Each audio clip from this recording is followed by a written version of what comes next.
Good morning students. Last class में हम लोगों ने एक्सरसाइज 8D स्टार्ट कर दिया था, जिसमें हमने क्वेश्चन नंबर 5 तक कंप्लीट कर लिया था। नेक्स्ट हम देखेंगे question number 6। The length of a rectangle exceed its width by 5 metre. The length of rectangle exceed its width by 5 metre. That means rectangle की जो लेंथ है वो विड्थ से कितना ज़्यादा है, 5 metre. If the width is increase by 1 metre, अगर width को अगर इंक्रीज कर दिया जाए by 1 metre and the length is decrease by 2 metre, और इसकी जो लेंथ है अगर उसे 2 मीटर अगर डिक्रीज कर दिया जाए, the area of new rectangle, तो जो न्यू फॉर्म रेक्टेंगल होगा उसका जो एरिया है is 4 square metre less than the area of the original rectangle. यहाँ ओरिजिनल हमेशा किसको कहा जाता है, जो हमें स्टार्टिंग में दे रखा हो। ठीक है, सो जो हमारे पास न्यू फॉर्म रेक्टेंगल का एरिया आएगा वो ओरिजिनल रेक्टेंगल से कितना लेस देन है, 4 स्क्वायर मीटर।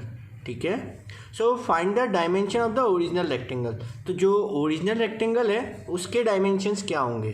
ठीक है, सो क्वेश्चन आप लोगों को समझ में आ गया होगा। तो यहाँ देखते हैं आंसर इसका। सो देखो यहाँ पे सबसे पहले हमने एक रेक्टेंगल लिया जिसे हमने नेम दे रखा है ओरिजिनल रेक्टेंगल, और इस ओरिजिनल रेक्टेंगल में जो लेंथ है वो विड्थ से कितना ज़्यादा है, 5 मीटर ज़्यादा है। So let the length of this rectangle will B x+5 and width will be x। ठीक है, नेक्स्ट आगे हमसे कहा गया जो न्यू रेक्टेंगल फॉर्म हुआ है उसके लेंथ में क्या हो रहा है, 2 मीटर लेस देन है। मतलब ये इसकी जो लेंथ है वो यहाँ ओरिजिनल रेक्टेंगल से 2 मीटर लेस देन है, तो दैट मीन्स ये x+5 - 2 मीटर होगी। और जो इसका जो विड्थ है वो 1 मीटर इंक्रीज है। ठीक है ना, तो अगर इसका अगर x है तो ये कितना होगा, x+1। आ रही है बात समझ में। सो जो न्यू रेक्टेंगल है उसकी लेंथ हम यहाँ देख सकते हैं, +5 - 2 कितना हो गया, +3। सो जो न्यू रेक्टेंगल है उसकी लेंथ हो गई x+3 और विड्थ हो गई x+1, और जो ओरिजिनल रेक्टेंगल है इसकी लेंथ हो गई x+5 एंड विड्थ हो गया x। ठीक है, तो दोनों का एरिया निकाल सकते हैं अब हम, और उस एरिया के लिए जो कंडीशन दे रखी है वो भी अप्लाई कर देंगे। ठीक है, सो देखो यहाँ पे सबसे पहले let length of original rectangle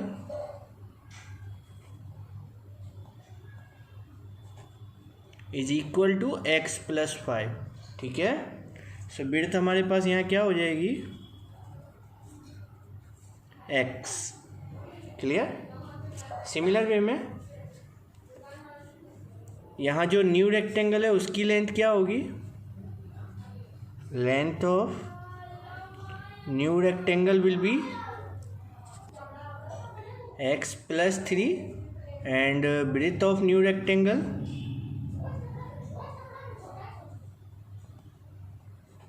is equal to x+1।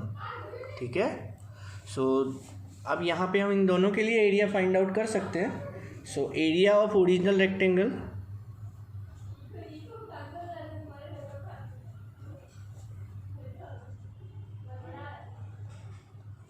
क्या होता है, area of rectangle length into breadth. तो यहाँ लेंथ क्या है, x+5 इंटू ब्रेथ क्या है यहाँ पे, x।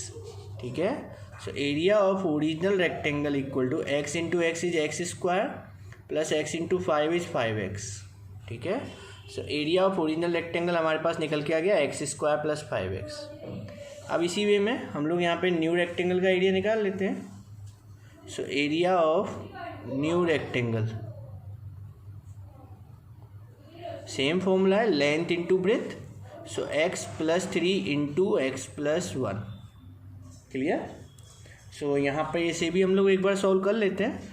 x into x is x², x into 1 is 1x, 3 into x is 3x, 3 into 1 is 3, so x² plus 4x plus 3। तो यहाँ पे हमारे पास दोनों का एरिया आ चुका है, area of original rectangle and area of new rectangle. ठीक है, अब जरा क्वेश्चन की एक बार लैंग्वेज पे आते हैं। सो देखो क्वेश्चन की लैंग्वेज क्या कहती है, area of the new rectangle is 4 square metre less than the area of original rectangle. यानी कि जो नया रेक्टेंगल है उसका जो एरिया है वो ओरिजिनल रेक्टेंगल से 4 मीटर लेस देन है। ठीक है ना, जो नए रेक्टेंगल का एरिया है वो ओरिजिनल रेक्टेंगल से 4 स्क्वायर मीटर क्या है, लेस देन है, यानी कि कम है। यानी कि जो भी ओरिजिनल का आएगा उससे 4 स्क्वायर मीटर कम आएगा। सपोज अगर इसका 20 आता है तो न्यू रेक्टेंगल का क्या आएगा, 16 आएगा। तो इक्वेशन कैसे बनेगी देखो,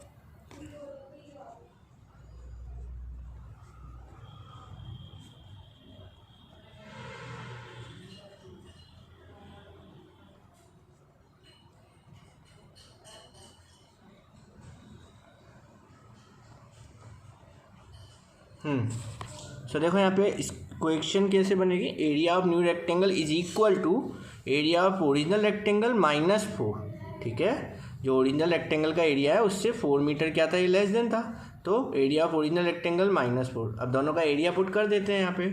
सो न्यू रेक्टेंगल का एरिया क्या है, x square plus 4x plus 3। ठीक है, और एरिया ऑफ ओरिजिनल रेक्टेंगल क्या है, x square plus 5x minus क्या चल रहा है, 4। अब यहाँ से हमें इसे करना है सॉल्व करने के बाद यहाँ से हमारे पास x की वैल्यू आ जाएगी, और अगर x की वैल्यू आ जाएगी तो हम आराम से दोनों के डायमेंशंस को बता सकते हैं। तो देखो एक्स स्क्वायर से एक्स स्क्वायर यहीं पे कैंसिल कर देते हैं क्योंकि सेम नंबर है। ठीक है, दोनों साइड है अलग अलग, वो भी सेम साइन के लिए। 4x 5x, x वालों को एक तरफ ले जाते हैं, 4x 5x यहाँ आके क्या हो गया, माइनस का 5x प्लस 3 में आ जाएगा क्या हो जाएगा, माइनस का।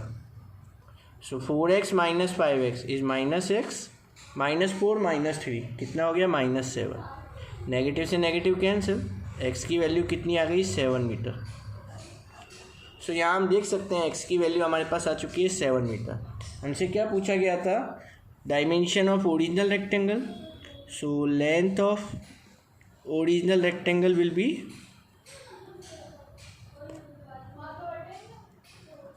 is equal to x plus 5, that means 7 plus 5 12 meter, and breadth will be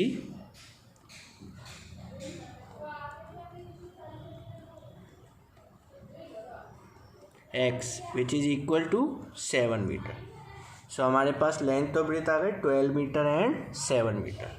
ठीक है, बात आई समझ में। नेक्स्ट क्वेश्चन देखते हैं यहाँ पे आगे। नेक्स्ट देखो क्वेश्चन नंबर 8। 7th और 6th क्वेश्चन दोनों सेम टू सेम जैसे हैं, तो आप इसे अपने आप खुद से एक बार ट्राई करना, हो जाएगा। Question number 8, 2 cars leave a town eight the same time in opposite directions. ठीक है, 2 कार हैं जो कि दोनों अपोजिट डायरेक्शन की तरफ जा रही है। ठीक है, so at 50 kilometre per hour and 60 kilometre per hour. तो एक कार जा रही है 50 की स्पीड से और एक कार जा रही है 60 की स्पीड से। So in how many hours will they be 550 kilometre apart कहने का मतलब क्या है कि मतलब जब दोनों में कितना टाइम लगेगा कि उनकी जो बीच का डिस्टेंस है दोनों का वो कितना होना चाहिए, 550 किलोमीटर आ जाए। सो हमसे क्या पूछा जा रहा है, यहाँ पे टाइम पूछा जा रहा है। तो देखो कैसे करना है इसे। सो देखो यहाँ पे हमारे पास एक पर्टिकुलर पॉइंट है, यहाँ से 2 कार है जो कि अपोजिट डायरेक्शन में निकली है। ठीक है, और अपोजिट डायरेक्शन में सेम टाइम पर निकली है, और एक गाड़ी की स्पीड क्या है 50 किलोमीटर पर आवर और दूसरी गाड़ी की स्पीड क्या है 60 किलोमीटर पर आवर। ठीक है, अब वो पूछ रहा है कि कितने टाइम के बाद इन दोनों के बीच का जो डिस्टेंस है वो कितना हो जाए, 550 किलोमीटर। ठीक है, सो कितने टाइम के बाद दोनों का जो डिस्टेंस है वो कितना आ जाए, 550 किलोमीटर। तो एक चीज़ देखने वाली है क्या कि जब ये सेम टाइम पे चले और यहाँ पर भी एक फिक्स टाइम के बाद ही चेक किया गया है यहाँ पर भी कि इन दोनों के बीच का डिस्टेंस 550 किलोमीटर है, तो let after x hours, so let after x hours दोनों के बीच का जो डिस्टेंस है वो कितना हो चुका है, 550 किलोमीटर। तो देखो x घंटे बाद इसके लिए भी देखा गया, x घंटे बाद इसके लिए भी देखा जाएगा आफ्टर x आवर्स। ठीक है, आ रही है बात समझ में। सो देखो यहाँ पे हमने दोनों के लिए कितना आवर्स ले लिया, x आवर्स ले लिया। तो देखो अगर जब गाड़ी 50 की स्पीड से चली है और x आवर उसने टाइम लिया है तो इसके बीच का जो डिस्टेंस होगा वो क्या होगा, स्पीड इनटू टाइम, यानी कि 50x। सिमिलर वे में इस गाड़ी की स्पीड कितनी है 60 और इसने भी कितना टाइम लिया, x आवर्स लिया, तो इसके लिए भी डिस्टेंस क्या हो जाएगा 60 इंटू एक्स यानी कि 60x। और दोनों का जो टोटल होगा डिस्टेंस का, सपोज इसने कितनी भी डिस्टेंस चली हो दोनों ने, तो दोनों का जो टोटल डिस्टेंस है वो कितना है 550 किलोमीटर। सो इसके अकॉर्डिंग हम लोग आराम से यहाँ पे इक्वेशन ड्रॉ कर सकते हैं। तो देखो कैसे करना है। सबसे पहले आपको फॉर्मूला पता होना चाहिए कि डिस्टेंस इक्वल टू क्या होता है, स्पीड इनटू टाइम। ठीक है, जो डिस्टेंस का फॉर्मूला होता है वो क्या होता है, स्पीड इनटू टाइम।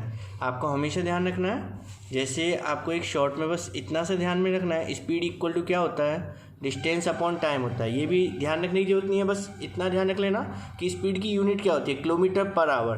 किलोमीटर क्या होता है, डिस्टेंस, अपॉन आवर क्या होता है, टाइम। तो फॉर्मूला आपको याद हो चुका होगा, speed equal to distance upon time. अब जैसे अगर हमें डिस्टेंस निकालना है तो क्या कर दो, क्रॉस में जाके मल्टीप्लाई कर दो, यानी कि टाइम को ऊपर मल्टीप्लाई कर दो, तो डिस्टेंस का फॉर्मूला आ गया स्पीड इनटू टाइम। ठीक है, सो डिस्टेंस का फॉर्मूला आ चुका है स्पीड इनटू टाइम। अब दोनों के लिए पहले मैं डिस्टेंस निकाल लेता हूँ। So distance covered by first car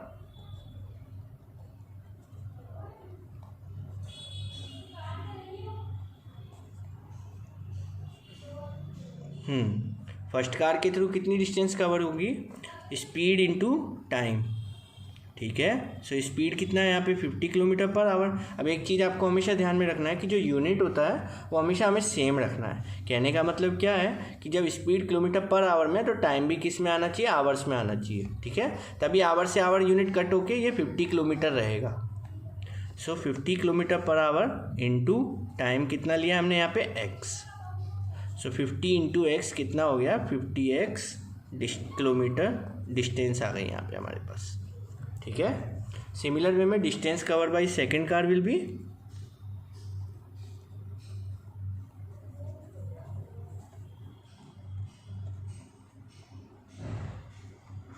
यहाँ पे भी सेम फॉर्मूला है, स्पीड इनटू टाइम। सो अब की बार स्पीड कितना है 60, और टाइम अब की बार हम भी सेम लेंगे। सो 60 इंटू एक्स कितना हो गया, 60x किलोमीटर। तो इतना डिस्टेंस फर्स्ट कार ने कवर किया, इतना डिस्टेंस सेकंड कार ने कवर किया। दोनों के बीच का जो टोटल डिस्टेंस अब रहा है वो कितना है, 550 किलोमीटर। तो इन दोनों का एडिशन करके हम क्या लिख सकते हैं, 550 kilometre. So total distance covered by both cars is equal to 550 kilometre. ठीक है, so 50x plus 60x equal to 550। So 50 plus 60 कितना हो गया, 110x इक्वल टू 550। तो x का वैल्यू हो गया 550 बाई 110। तो ये आपका आ गया 5 आवर्स। ठीक है, x क्या था यहाँ पे, टाइम था। सो यहाँ पे जो यूनिट आ जाएगी वो क्या आ जाएगी, 5 आवर्स। ठीक है, नेक्स्ट क्वेश्चन देखते हैं। Pause the video and note down that answer. Next question है question number 10। The distance between two towns is 458 kilometre. दो टाउन है, उनके बीच का जो डिस्टेंस है वो हमारे पास कितना है, 458। So two trains start from these two stations at the same time. दोनों ट्रेन जो है वो इन दोनों स्टेशन से स्टार्ट होती है और वो भी सेम टाइम पर स्टार्ट हो रही है। ठीक है, सो ट्रेवल टुवार्ड्स ईच अदर, और अब की बार ये एक दूसरे की तरफ आ रही है। ठीक है, so at speed 45 kilometre per hour and 60 kilometre per hour. एक की स्पीड कितनी है, 45 किलोमीटर पर आवर, और दूसरी ट्रेन की स्पीड कितनी है, 60 kilometre per our. So in how many hours will they B 38 kilometre apart from each other. तो यानी कि जब वो दोनों ट्रेन एक दूसरे की तरफ आ रही है तो कितने टाइम के बाद में इन दोनों के बीच का जो डिस्टेंस है वो कितना रह जाता है, 38 किलोमीटर। ठीक है, सो ये हमसे क्या पूछ रहा है, बेसिकली हमें यहाँ पे टाइम ही निकालना है। ठीक है, तो देखो कैसे करते हैं। सो देखो सपोज़ यहाँ पे हमारे पास ये फर्स्ट ट्रेन है और ये सेकंड ट्रेन है, और इन दोनों ट्रेन के बीच का जो डिस्टेंस है वो हमें दे रखा है 458 किलोमीटर। ठीक है, इन दोनों के बीच का जो डिस्टेंस है वो हमें कितना दे रखा है, 458 किलोमीटर्स। ठीक है, अब फर्स्ट ट्रेन और सेकंड ट्रेन इन दोनों का जो स्पीड है वो क्या क्या है। फर्स्ट ट्रेन चल रहा है 45 की स्पीड से, 45 किलोमीटर पर आवर, और जो सेकंड ट्रेन है उसकी स्पीड कितनी दे रखी है हमें, 60 किलोमीटर पर आवर। ठीक है, अब दोनों ट्रेन एक दूसरे की तरफ आ रहे हैं और कुछ टाइम के बाद में चेक किया गया कि इन दोनों के बीच का जो डिस्टेंस है वो कितना रह जाता है 38 किलोमीटर। यानी कि 458 जो डिस्टेंस था अब वो कम होते होते होते होते होते कितना रह गया 38 किलोमीटर। तो ये पूछा जा रहा है कि कितने टाइम के बाद इन दोनों के बीच का डिस्टेंस क्या रह जाता है 38। तो देखो समझने वाली बात क्या है कि देखो यहाँ से 45 की स्पीड से चला, यहाँ से 60 की स्पीड से चला और दोनों सेम टाइम पे चले और सेम टाइम पे चलने के बाद यहाँ पर भी सेम टाइम पर ही नोट किया गया ये भी। तो इसका मतलब दोनों का जो आवर्स होगा वो दोनों के लिए सेम होगा। सो मैं मान लेता हूँ यहाँ पे लेट आफ्टर एक्स आवर्स। तो एक्स आवर्स के बाद यहाँ चेक किया गया और यहाँ चेक किया गया, तो आफ्टर एक्स आवर्स दोनों के बीच का डिस्टेंस क्या रह जाता है 38 किलोमीटर। तो अब देखो आफ्टर एक्स आवर्स इनके बीच फर्स्ट ट्रेन ने कितना डिस्टेंस ट्रेवल किया होगा 45 इंटू एक्स 45x, और जो सेकंड ट्रेन है उसने कितना डिस्टेंस ट्रेवल किया होगा 60x। ठीक है, तो ये हो गया फर्स्ट ट्रेन के थ्रू स्पीड और डिस्टेंस, ये हो गया सेकंड ट्रेन के थ्रू।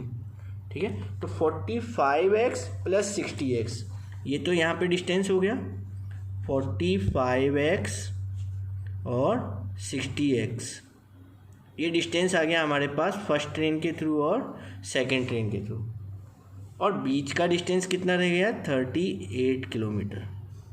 तो अपन या तो 45x plus 60x equal to 458 में से 38 को माइनस कर सकते हैं, या फिर इन तीनों को ऐड करके हम किसके इक्वल लिख सकते हैं 458 किलोमीटर के इक्वल लिख सकते हैं।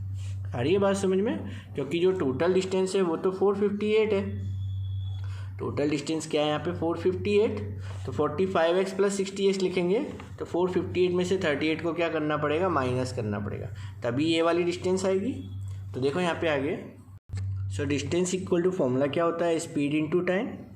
फर्स्ट ट्रेन के थ्रू कितनी डिस्टेंस ट्रेवल होगी 45 into X, distance travel by first train 45 into X कितना आ गया 45x किलोमीटर। सेकेंड ट्रेन के थ्रू कितना डिस्टेंस ट्रेवल होगा 60 इंटू एक्स, कितना हो गया 60x किलोमीटर। ठीक है, now total distance travel by both trains will be 45x plus 60x। ठीक है, और वो किसके इक्वल होगा 458 माइनस 38 के। तो यहाँ पे इन दोनों को ऐड कर देते हैं 45 प्लस 60 हो गया 105x, 458 में से 38 गया कितना आया 420, तो x की वैल्यू हो गई 420 अपॉन 105। तो हमारे पास x का वैल्यू आ गया 4 hours. So after x hours बोला था, यानी कि आफ्टर 4 आवर्स दोनों के बीच का जो डिस्टेंस होगा वो कितना रह जाएगा 38 किलोमीटर्स।